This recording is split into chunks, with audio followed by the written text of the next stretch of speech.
Abra tua Bíblia comigo no Evangelho de Mateus, no capítulo de número 27.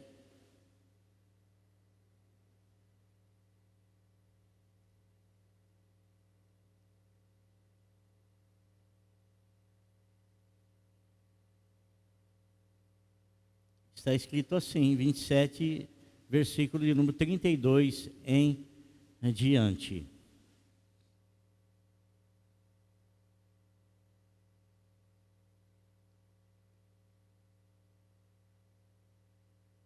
Lembrando os jovens e adolescentes que o acampamento de verão estará acontecendo em fevereiro, do dia 14 ao dia 17. As inscrições estão abertas e quem quiser, não tem uma faixa etária específica. Quem quiser ir, pode ir. Né? Nós temos os pastores responsáveis, o pastor Jair, a esposa dele, a irmã Esmeralda, o pastor Gabriel, a esposa dele, a missionária Leiane, temos o pastor Lene e a namorada dele, a irmã Manu, pastor Tarsis, a irmã Aline, também a irmã Aline. E poderão dar maiores informações aos interessados a estarem nesse acampamento que vai acontecer em fevereiro, do dia 14 ao dia 17. Está escrito: ao saírem, encontraram um homem de Cirene, chamado Simão, e o forçaram a carregar a cruz. Chegaram a um lugar chamado Gólgota, que quer dizer lugar da caveira, e lhe deram para beber vinho misturado com fel. Mas ele, depois de prová-lo, recusou-se a beber. Depois de o crucificarem, dividiram as roupas dele, tirando sortes, e, sentando-se, vigiavam-no ali. Por cima de sua cabeça, colocaram por escrito a acusação feita contra ele: este é Jesus, o Rei dos Judeus. 2 ladrões foram crucificados com ele, um à sua direita e outro à sua esquerda. Os que passavam lançavam-lhe insultos, balançando a cabeça e dizendo: você que destrói o templo e o reedifica em 3 dias, salve-se, desça da cruz, se é filho de Deus. Da mesma forma, os chefes dos sacerdotes, os mestres da lei e os líderes religiosos zombavam dele, dizendo: salvou os outros, mas não é capaz de salvar-se a si mesmo, e é o rei de Israel. Desça agora da cruz e creremos nele. Ele confiou em Deus, que Deus o salve agora, se dele tem compaixão, pois disse: sou filho de Deus. Igualmente o insultavam os ladrões que haviam sido crucificados com ele. Eu quero fazer menção aqui do versículo de número 43, onde diz assim: ele confiou em Deus, que Deus o salve agora, se dele tem compaixão, pois disse: sou filho de Deus. Irmãos, todos nós que desejamos, que fomos chamados pelo Senhor, que fomos escolhidos pelo Senhor, que fomos separados pelo Senhor, todos nós que buscamos viver a vontade de Deus, nós sofremos insultos. Constantemente nós falamos, testemunhamos do amor de Deus por nós, da sua fidelidade, da sua presença permanentemente conosco, de que Ele jamais nos deixa, jamais nos ampara. E quando nós testemunhamos a respeito dele a outras pessoas, muitas que ouvem a nossa mensagem, o nosso testemunho da fidelidade de Deus, do amor de Deus, da graça manifesta de Deus em nossa vida, da transformação que Deus fez na nossa vida, muitas dessas pessoas que nos ouvem quando nós falamos, essas pessoas nos ouvem de bom grado. Tem outras pessoas que elas não nos ouvem de bom grado. Elas ouvem aquilo que nós falamos, mas elas vivem torcendo para que nós sejamos decepcionados.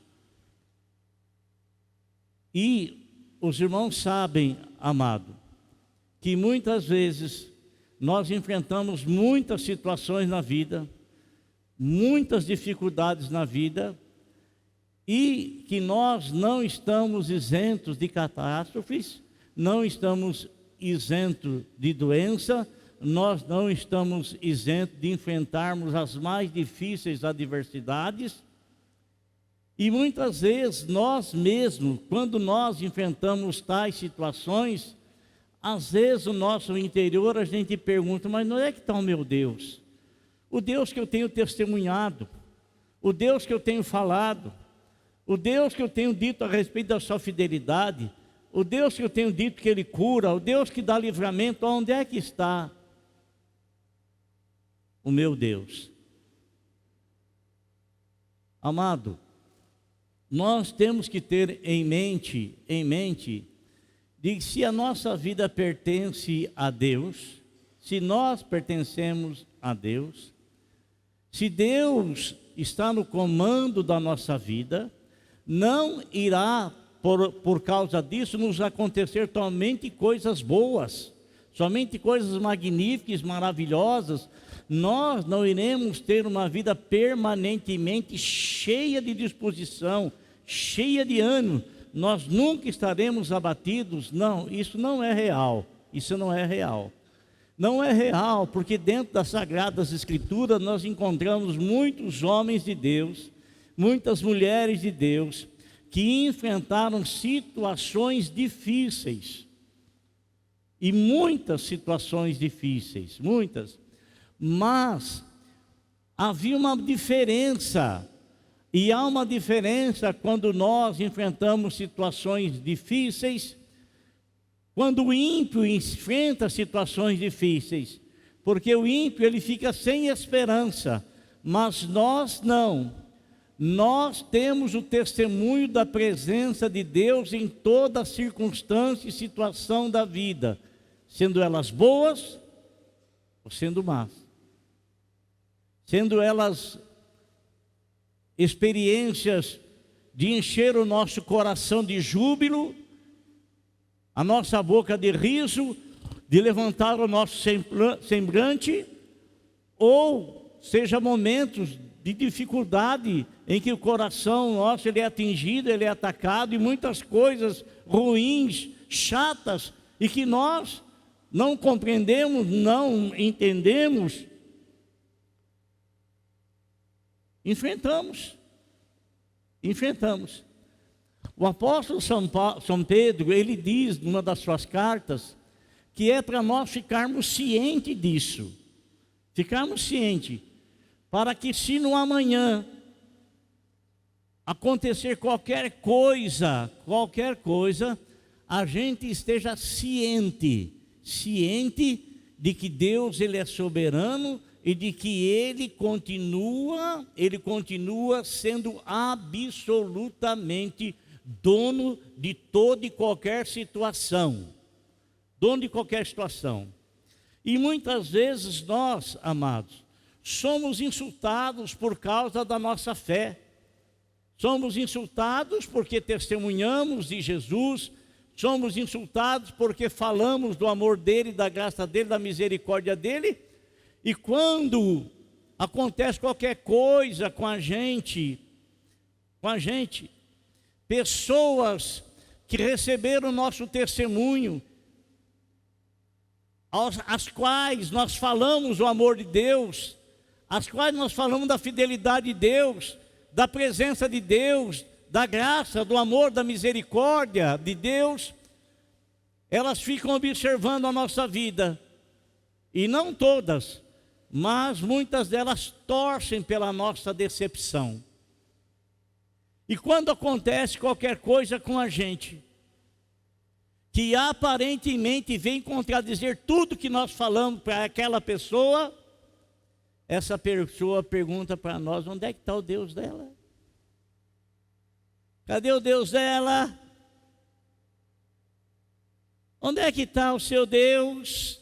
Muitas vezes a pessoa ela não tem coragem de falar abertamente para você, mas ela lá no íntimo dela, ela se alegra porque aparentemente você foi decepcionado. Aparentemente, aquilo que você falava de Deus não se tornou realidade para você no momento que você necessitava, no momento que você precisava. Onde é que está o seu Deus? Existe esse questionamento lá nos Salmos. E o próprio salmista responde: o meu Deus está no céu, e Ele faz tudo o que lhe apraz. Quer sejam boas coisas a nós, ou quer que sejam coisas que nós não as consideramos como boas. Mas tudo está no controle dele. E muitas vezes, irmãos, nós somos insultados. Somos insultados. Logicamente, amado, dentro da Bíblia Sagrada nós vamos encontrar quantos servos de Deus que sofreram insultos e não podia escapar aquele que é o mais belo entre os milhares, o maior e melhor de todos, nosso Senhor Jesus Cristo. Nós lemos alguns versículos aqui, amado, onde fala dos insultos que o Senhor Jesus Cristo recebeu. Ele foi acusado no capítulo 7 de João, versículo 12 e 13, ele foi acusado de ser um impostor. Impostor é aquele que vende a mentira como se fosse verdade. Aquele que usa a mentira como se verdade fosse. E o Senhor Jesus Cristo, amado,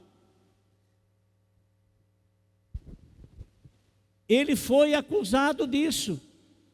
Mas no capítulo 14, versículo 6 de João, nosso Senhor Jesus Cristo, ele diz que Ele é o caminho, que Ele é a verdade.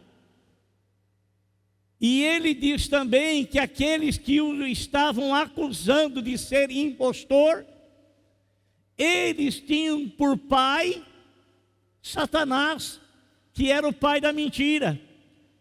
Acusavam Jesus daquilo que eles eram. Falavam de Jesus aquilo que eles faziam. Então, quando o acusaram de impostor, ele é a verdade.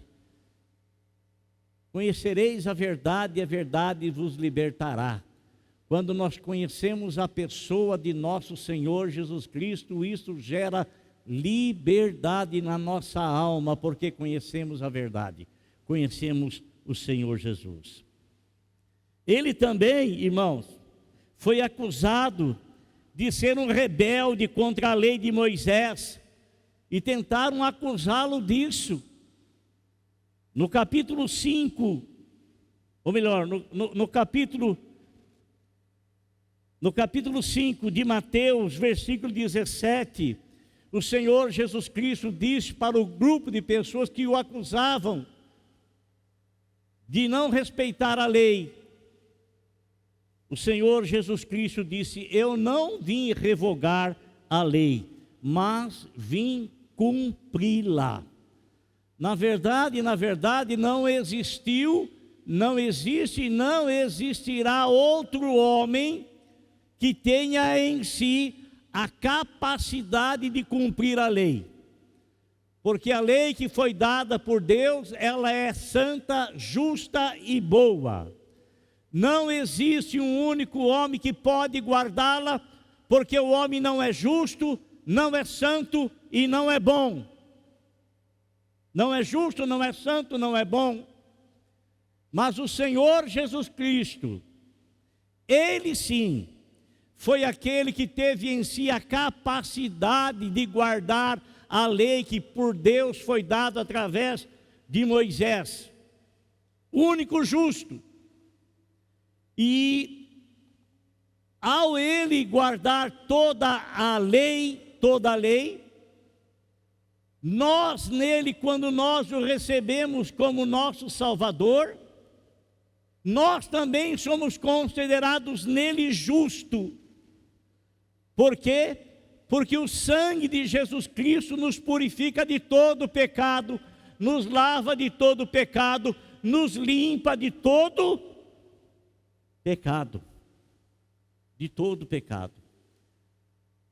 E sabe, meus irmãos, quando aquele jovem chegou para o Senhor Jesus, e ele fez um questionamento, uma pergunta ao Senhor: Senhor, o que está ao meu alcance fazer, o que eu devo fazer para herdar a vida eterna, para ter a vida eterna?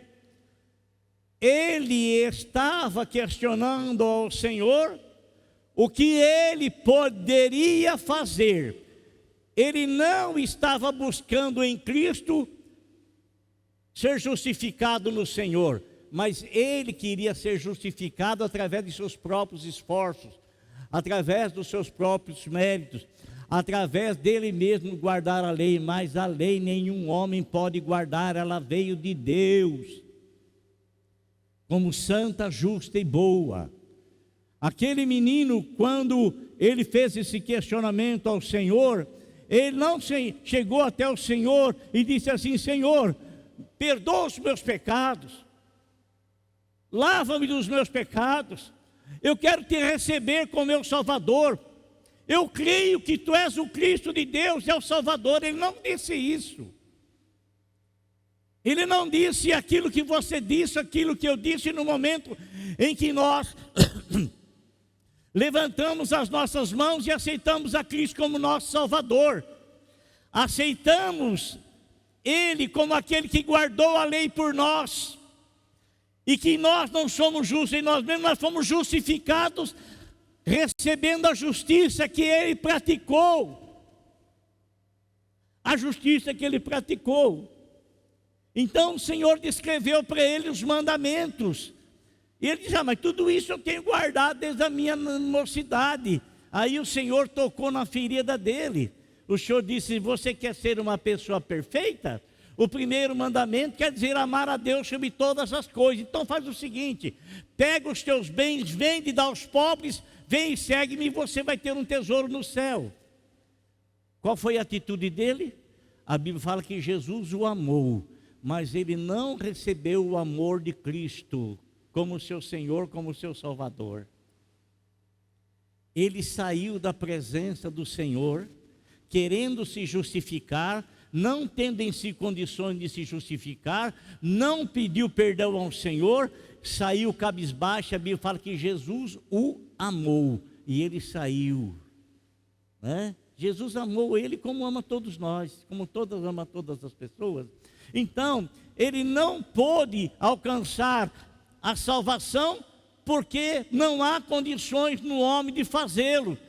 Não há condições. Então, o Senhor Jesus Cristo, ele disse para aquele povo que o acusava, que ele não veio abrogar a lei, não veio revogar a lei, mas ele veio sim para cumpri-la na sua totalidade, porque só ele tinha condições de fazê-lo. E daí você vai me perguntar: mas se nenhum homem tinha condições de fazê-lo, por que que Deus deu a lei? Você não tem condições de fazer o que eu te peço, por que você está mandando eu fazer? Você não tem condições de guardar o que eu estou falando, por que que eu estou dizendo para você guardar? É para que você saiba que você precisa de um Salvador, que você por si mesmo não consegue. Não consegue. Então, nós, os homens, precisamos do Salvador que veio do céu, nosso Senhor e Salvador Jesus Cristo. Ele foi o único que guardou a lei, por isso que nós somos justificados nele.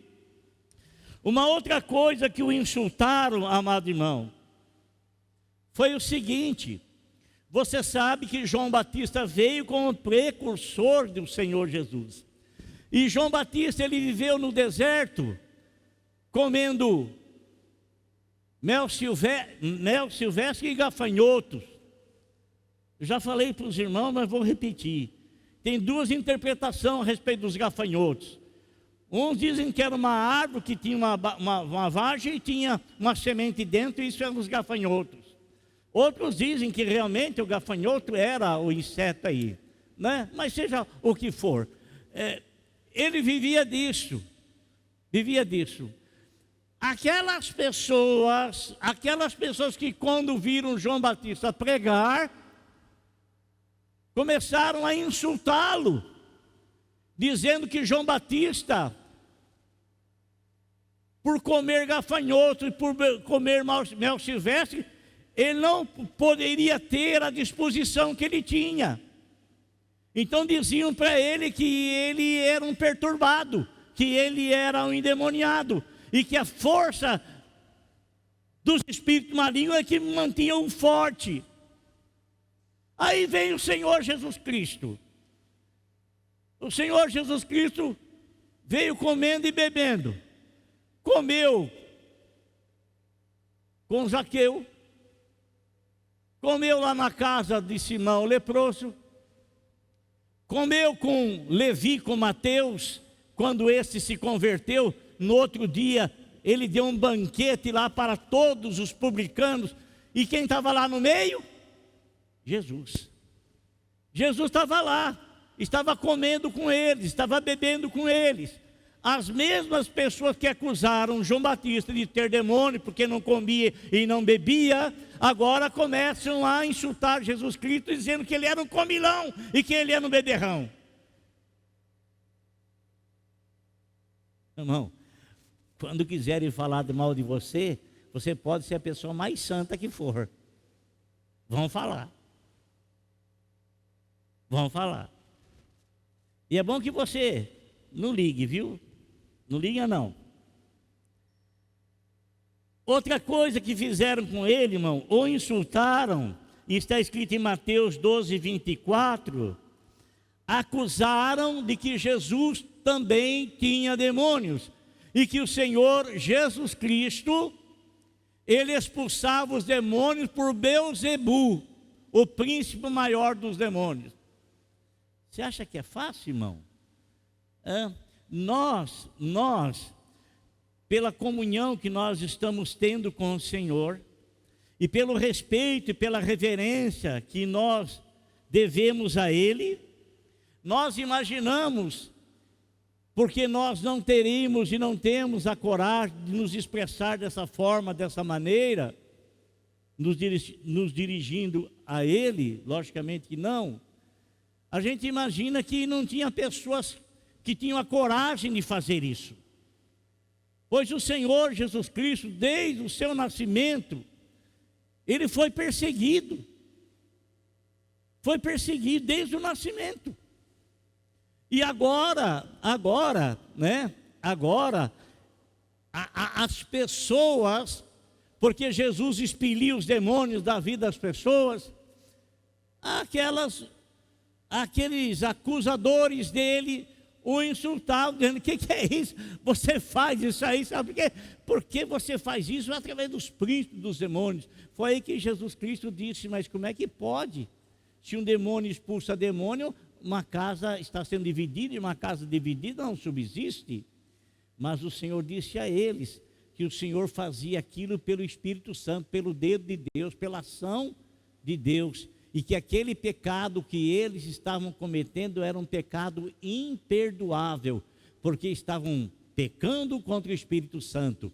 Porque se pecar contra o Pai, Jesus é advogado e intercede. Se pecar contra Jesus, o Espírito Santo é advogado e intercede. Mas se pecar contra o Espírito Santo, não há quem recorrer. Então, aqui no capítulo de número 12, versículo 24 de Mateus, ele foi acusado disso, foi insultado. Em João, o insultaram também, acusando de blasfemar. Isso aconteceu lá no Evangelho de João, no capítulo número 10, do versículo 33 ao 36. Nosso Senhor estava na sua residência lá em Cafarnaum, onde ele viveu um período de 5 anos da sua vida. Ele estava lá em sua própria residência, em sua própria casa, e a Bíblia nos fala que a casa dele estava cheia. Bom, é? A casa do Senhor estava cheia. Estava cheia. E o Senhor Jesus Cristo, amado irmão, ele estava lá, a casa, muita gente. É bem verdade que as casas naquela época, naquele tempo, os seus cômodos eram apenas o essencial, o necessário. Não eram construções fabulosas, né? Como eram dos príncipes lá de Roma e as autoridades. Não, eram casas simples. Se você tiver a oportunidade, eu espero que você tenha, de um dia ir fazer uma viagem, que é uma das coisas mais gloriosas que tem, você saber, você andar por lugar onde Jesus andou, pisar em lugar onde Jesus pisou, você ir no Getsêmani, aonde o Senhor Jesus Cristo orou, onde esteve ali com seus discípulos. Você vê o túmulo que não tem nada lá dentro mais, mas é aquele túmulo lá, e ele não está ali, está escrito lá, ele não está aqui, ressuscitou. É uma coisa que edifica muito a tua alma, edifica muito a tua vida. E nós tivemos a oportunidade de conhecer a casa onde Pedro morou. Ela está em ruína, ela está na altura de janela, né? Está em ruína. Mas eram casas pequenas. E o Senhor Jesus Cristo, a casa dele não era diferente das outras demais, né? Então, ele estava em sua própria casa, em sua própria residência. Não nos é informado na Bíblia se a mãe dele morava com ele, se os irmãos estavam com ele, e nada. Apenas nos informa que ele estava em sua residência, em sua casa. E chegam 4 homens, e trazendo um quinto numa maca, um paralítico, né? E esses homens, eles querem colocar o paralítico lá na presença de Jesus. E eles estão fazendo isso porque eles testemunharam para o paralítico que Jesus já havia curado muita gente, que ele poderia ser também uma dessas pessoas. Mas o que acontece, irmão? Quando eles tentam colocar o paralítico porta dentro, eles são impedidos. Tinha um grupo de pessoas que estava na porta. Sabe aquela pessoa que não entra e também não quer deixar quem está querendo entrar? Não deixa? Então tem pessoas assim. Tem muita gente, é bom você tomar cuidado com essas pessoas, sabe? E eu vou dizer para você qual é a característica dessa pessoa. Ela é aquele tipo de pessoa assim: você está muito feliz com o seu Salvador, você está muito contente com o seu Salvador, e porque você está contente com o seu Salvador, você está com uma vontade muito grande de compartilhar com alguém, de testemunhar para alguém a fidelidade do teu mestre, a bênção que o teu mestre tem te dado, a ajuda que ele te tem proporcionado. E aí você vai muito feliz e muito alegre falar para alguém. Mas quando você começa a falar para essa pessoa, ela já vem com algo jogando um balde de água gelada nas suas palavras e em você. E muitas vezes a nossa reação é essa assim: a gente fica triste. Não, você não deve ficar triste. Você não deve ficar triste com aquelas pessoas com quem você vai testemunhar e ela rejeita o seu testemunho. Você não deve ficar triste. Não deve. Porque isso acontece na vida de todas as pessoas. Não somente Você não vai ter somente as pessoas que vão aceitar de bom grado o que você vai falar.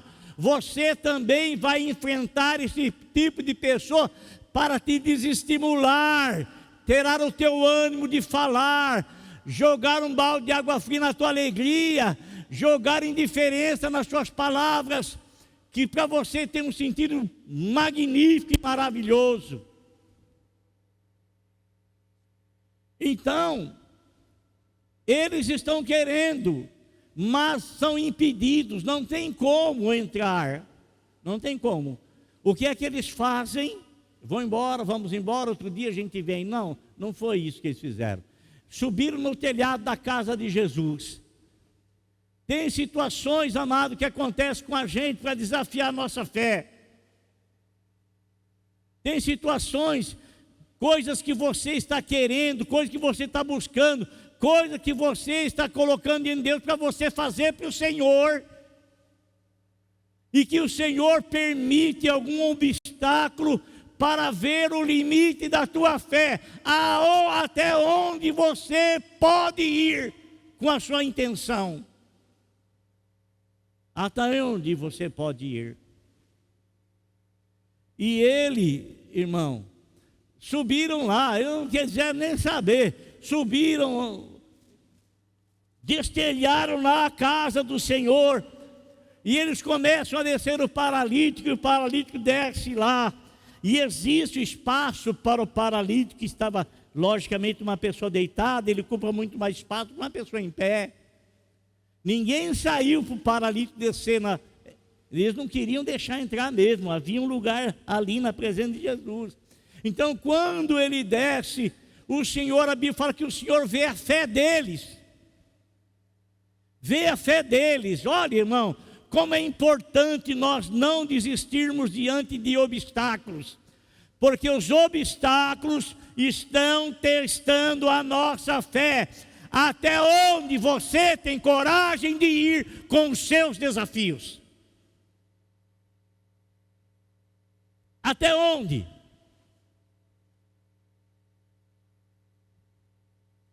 Quando eles descem, ele fala que o Senhor viu a fé deles, dirigiu o seu paralítico e disse: perdoados estão os seus pecados. E aí se manifesta, se revela aquelas pessoas que estavam lá apenas com intuito, não um espírito crítico, de querer entender, de querer compreender, mas um espírito de oposição. E oposição não quer entender, oposição não quer aceitar. Não quer aceitar. Por mais clara que seja a situação, por mais evidente que seja a situação, não quer aceitar, não aceita. Então, essas pessoas que ali estavam, disseram assim: mas quem é esse aí que está perdoando pecado? Só Deus pode perdoar pecado. E eles acusaram o Senhor Jesus Cristo de estar blasfemando. Blasfemando. Mas o Senhor Jesus Cristo dirigiu-se a eles: o que vocês acham? É mais fácil dizer perdoar os teus pecados, são os seus pecados, ou dizer pega teu leite e vai para a tua casa? Para que vocês sabem que o Filho do Homem tem poder na terra para perdoar pecados? Ele dirigiu-se ao paralítico e disse: pega teu leite aqui, vai embora. E assim aconteceu. Amém, irmãos? Então ele recebeu muitos insultos. E todos os insultos que ele recebeu, nenhum foi suficiente forte, e isso não existiria uma condição suficiente forte para fazê-lo parar, para não cumprir na vida dele aquilo que foi engendrado, aquilo que foi feito, aquilo que foi pensado, aquilo que foi planejado na eternidade e que trouxe à realidade. Agora, irmãos, Eu quero falar no final dessa mensagem qual foi a reação que Jesus Cristo teve diante dessas circunstâncias. Nós lemos aqui no texto, no capítulo 27, versículo 32 ao 44, que o Senhor Jesus Cristo, ele foi entregue para ser crucificado, e que ele tomou a cruz e começou a caminhar para o Gólgota. E ele já estava muito ensanguentado, ele já tinha recebido muitos açoites, ele tinha recebido a coroa de espinhos, bateram com a cana na cabeça dele, e aqueles espinhos penetraram na mente dele, chicotearam ele por demais, e o chicote não eram apenas, os azorraques não eram apenas tiras de couro, mas nas suas pontas haviam pedaços de ferro que batiam e sangravam, e machucavam e sangravam. Então o Senhor Jesus Cristo, ele estava debilitado em suas energias. E enquanto ele carregava, perceberam que ele não teria condições de carregar. Pegaram o sirineu, né? E fizeram ele carregar a cruz de Cristo à força. E a Bíblia nos fala, irmão, que eles estavam caminhando para o Gólgota, um monte chamado Monte Caveira. Se você tiver a oportunidade de ver a fotografia do Monte Caveira, vai ficar bem evidente o porquê do nome Caveira. E ele foi carregando, e quando chega no momento da sua crucificação, a Bíblia nos fala, amado, que ele foi pregado, foi levantado na cruz, colocaram o título dele lá, né? Este é Jesus, o Rei dos Judeus. E quando ele estava lá em grande agonia, muitas pessoas não deixaram de insultá-lo, continuaram a insultá-lo. Está escrito aqui, versículo 38, 2 ladrões foram crucificados com ele, um à direita e outro à sua esquerda. Os que passavam lançavam-lhe insultos, humilhação. Insulto é humilhação. Humilhação. E olha, irmãos, eles não apenas reprovavam o Senhor Jesus Cristo no mexer a cabeça, mas eles também pronunciavam algumas palavras. Diz aqui, balançando a cabeça e dizendo: você que destrói o templo e o reedifica em 3 dias, salve a si mesmo, desça da cruz, se é filho de Deus. Lançaram também uma dúvida, de que se ele realmente fosse filho de Deus, ele iria descer da cruz, dando prova disso. Irmão, a pessoa que ele não precisa tomar nenhuma atitude para mostrar que é. Ele é, pronto, acabou, ponto final. Nosso Senhor Jesus Cristo, quando pregado lá naquela cruz, essas pessoas, irmãos, que maniaram a cabeça com a atitude de reprovação à pessoa de Cristo, ei, aí você não disse que você iria destruir o templo lá, se destruísse o templo em 3 dias você iria edificá-lo novamente? Isso foi uma interpretação errada daquilo que o Senhor Jesus Cristo quis dizer. Jesus não estava falando do templo de Jerusalém, que foi destruído no ano 70 depois de Cristo, e está lá destruído até agora. Tem o projeto, está tudo preparado para a edificação do terceiro templo.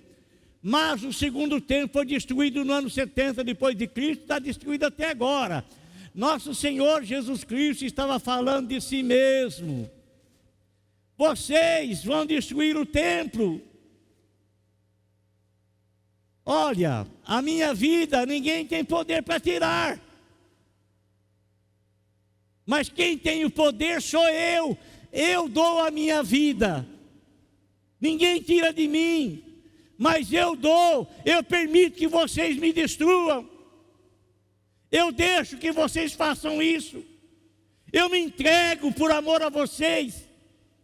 Eu me entrego pelo plano, projeto que foi elaborado na eternidade, tendo vocês como pivô central. Entrego. Porque eu tenho poder para entregar, eu tenho poder para dar, e eu tenho poder também para tornar a tomar. Pode deitar esse templo, porque em 3 dias eu vou ressuscitar, eu vou reerguê-lo novamente. Essa era a interpretação correta, mas as pessoas ouviram o que ele falou e interpretaram erradamente, e essa foi uma das acusações com as quais os seus algozes o acusaram e levaram-no à cruz. Agora, irmãos, olha aqui, a Bíblia nos fala que lançaram também uma dúvida: se não é o Filho de Deus. Não foi a mesma coisa que Satanás fez com Jesus quando foi tentado? Se tu és o Filho de Deus, manda essas pedras transformar em pão. Se tu és o Filho de Deus, lança daqui abaixo lá, atira-te lá embaixo, o pessoal vai te esperando para te pegar. Presta atenção que eu vou falar para você. Presta atenção. Presta atenção. Se o Senhor Jesus Cristo não fosse Filho de Deus, Satanás não estaria tentando convencê-lo disso. Se você não fosse Filho de Deus, Satanás não estaria tentando convencer você do contrário. Você é aquilo que a Bíblia diz que você é. Nós somos aquilo que a Bíblia diz que nós somos. A Bíblia fala que nós somos pecadores e que nós fomos remidos pelo sangue do Filho unigênito, do Filho único. E que quando nós somos redimidos pelo Filho unigênito, pelo sangue que nos lava, que nos purifica, então nós recebemos da parte de Deus a autorização, o direito, porque nós aceitamos o Filho unigênito. Agora então nós somos abraçados por Deus Pai como filhos adotivos por intermédio do único Filho real e verdadeiro, que é Jesus Cristo. Somos adotados em Cristo Jesus por Deus Pai. Então a Bíblia fala que eu sou filho de Deus. A Bíblia fala que você é filho de Deus. Em meio a tempestades da vida, que muitas vezes você fala assim: mas onde é que está o meu Deus? Você usa uma palavra, desafiadora a respeito do seu Deus. Você às vezes questiona a Deus, você mesmo se auto-insulta. Porque você, embora sendo filho de Deus, você acha que você não é diante das dificuldades da vida, diante dos problemas da vida. Aquilo que Jesus Cristo passou, o fez pensar de maneira diferente. Você passa uma dificuldade, uma luta, você passa, irmão, todos nós passamos, mas isso não tira de nós a obra que o Senhor Jesus Cristo fez, nos garantindo que nós somos filhos do Altíssimo por intermédio de Jesus Cristo, por intermédio do Senhor Jesus. Então, Eles aqui estavam tentando, você prova para nós que você não tem nada que provar, não tem nada que provar. Olha aqui, e não somente as pessoas que passavam os insultavam, da mesma forma os chefes dos sacerdotes, os principais dos sacerdotes, aquela turma que era o rei da religiosidade, que mandava em todos, a igreja organizada daquela época, daquele tempo. Não estou falando da igreja cristã, porque não existia igreja cristã naquela época. Estou falando dos judeus, os chefes das sinagogas, os principais dos sacerdotes, o chefe do templo. Então, aqui da mesma forma, os chefes dos sacerdotes, os mestres da lei, isto é, pessoas que estudavam o cânon sagrado e que a interpretavam, ensinando às demais pessoas, os mestres da lei, e os líderes religiosos, o que eles faziam? Zombavam de Jesus. Zombavam de Jesus. Você já foi zombado porque você é crente? Já foi? Você já foi zombado porque já trataram você de uma maneira assim, com indiferença, porque descobriram que você é crente? Já. O teu mestre também passou por isso. O teu mestre também passou por isso. O nosso mestre também passou por isso. Eu passei e passo por isso. Você passou e passa por isso. Isso não é motivo de você se sentir humilhado, não. E eu vou, no encerramento da mensagem, o versículo que eu vou usar, você vai entender por que eu estou dizendo isso.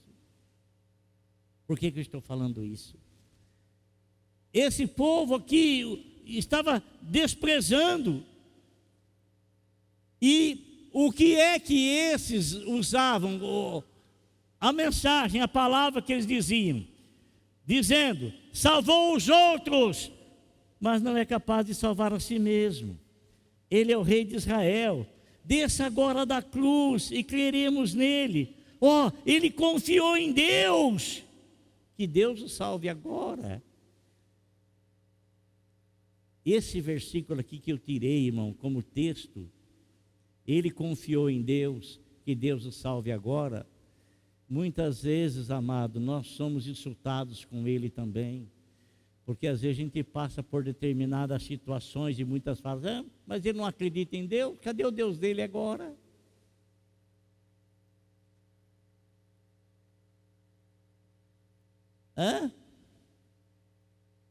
Cadê o Deus dele?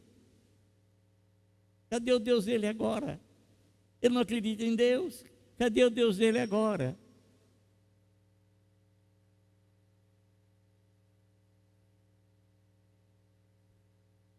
Ele confiou em Deus, que Deus o salve, se dele tem compaixão, pois disse: sou filho de Deus. Olha, amado, aquilo que o Senhor Jesus Cristo estava passando, esse povo que o insultava não entendia, não compreendia que era algo planejado na eternidade e que estava vindo na realidade para trazer salvação a todos eles, a todos nós. Porque se o Senhor Jesus Cristo, bem que Satanás não queria que ele passasse por isso, porque era um sacrifício que o Senhor estava permitindo se passar, para que fosse aceito por Deus o sacrifício dele santo, justo, imaculado, perfeito, e que Deus recebeu de bom grado. E é por isso que quando, amado irmão, você recebe a Jesus como Salvador, ou alguém recebe Jesus como Salvador, provoca-se uma festa lá no céu, porque é o sacrifício de Jesus Cristo que está tendo validade. É o sacrifício de Jesus Cristo, aquilo que ele fez lá na cruz do Calvário, é que está sendo validado na sua vida, na minha vida. E aí, amado, Eles receberam esses insultos todos. E olha só, igualmente o insultavam os ladrões que haviam sido crucificados com ele. Os dois ladrões, tanto da direita quanto a esquerda, também insultavam ele. Só que houve tempo suficiente para um se arrepender. Será, amado, será? No momento que o Senhor Jesus Cristo morreu, que Ele entregou o Espírito, a natureza se revoltou, e as pessoas que estavam lá assistindo isso, declararam verdadeiramente, esse homem era filho de Deus, a natureza está dizendo isso. Será que daquele povo nós não vamos ver nenhum deles lá no céu? Será que daquelas pessoas que o insultavam, será que nenhuma, igual o ladrão da direita que se arrependeu, será que também eles não se arrependeram? E será que nós não iremos ter uma surpresa vendo, conhecendo eles lá na eternidade? Agora, irmão, qual foi a reação do Senhor Jesus Cristo diante de tudo isso? Essa reação está escrita no capítulo 53, versículo 7 de Isaías. Capítulo 53, versículo 7. Vamos aprender com o Senhor, e não é fácil. Não é fácil, não é fácil, não é fácil. Capítulo 57, versículo de número 3.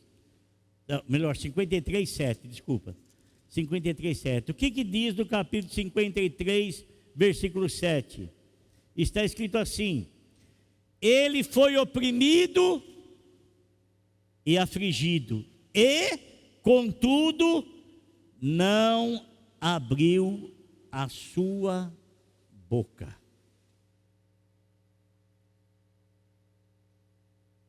Que controle, irmãos. Que controle. De vez em quando nós vemos algumas coisas na internet, no Facebook. Algumas pessoas que vêm afrontar autoridades. Policiais militares que às vezes são afrontados. Pessoas que chegam na cara e ofendem a pessoa, e a pessoa, logicamente, ela está preparada psicologicamente para enfrentar tais situações. Está preparada, né? Aquele que não está preparado psicologicamente, ele vira estribeira. Mas aquele que está preparado, né? Ele ouve. Quando ele percebe que vai haver uma agressão por parte da pessoa que está o insultando, ele pega o spray de pimenta e tite. É a defesa que ele usa. Por causa dos insultos que são feitos e que vão partir para uma agressão. O Senhor Jesus Cristo, amado, Ele veio para aquilo. E absolutamente nada que fizesse contra Ele iria mudá-lo de rota. Isso ficou caracterizado no momento da sua oração no Getsemane. Senhor, se for possível, passa de mim esse cálice, mas não seja feita a minha vontade, mas eu me submeto à tua vontade. Então aquilo que ele fez foi exatamente o plano, o projeto na eternidade, que visualizava a minha pessoa e a sua pessoa. Porque se ele não tivesse feito aquilo, nós não estaríamos hoje aqui. Não estaríamos conhecendo, não estaríamos honrando o nome dele, não estaríamos louvando o nome dele. E agora, para encerrar, você que tem enfrentado insultos, e você que muitas vezes se auto-questiona, mas onde é que está o meu Deus numa situação como essa? Abre a tua Bíblia comigo para nós encerrarmos em 1 Pedro capítulo 4, versículo 14.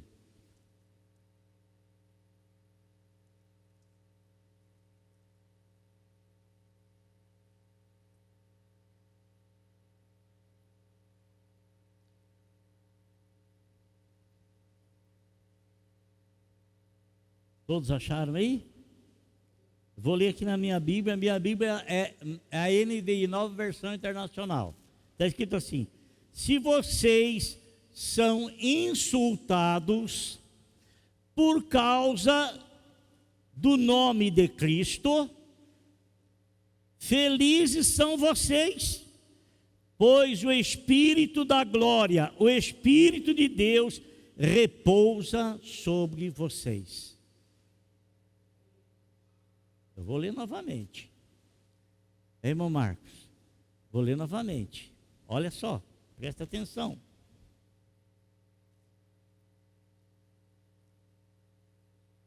Se o insulto que você está recebendo, não é porque você é uma pessoa maldosa, não é porque você está fazendo coisas que merecem ser insultado, desafiado, mas se vocês são insultados por causa do nome de Cristo,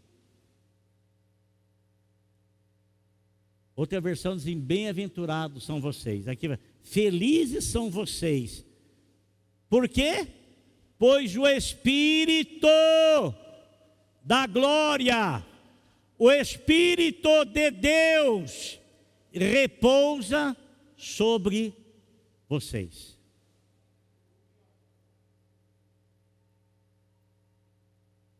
Eu vou ler de novo, tá bom? Tá bom, Mariana?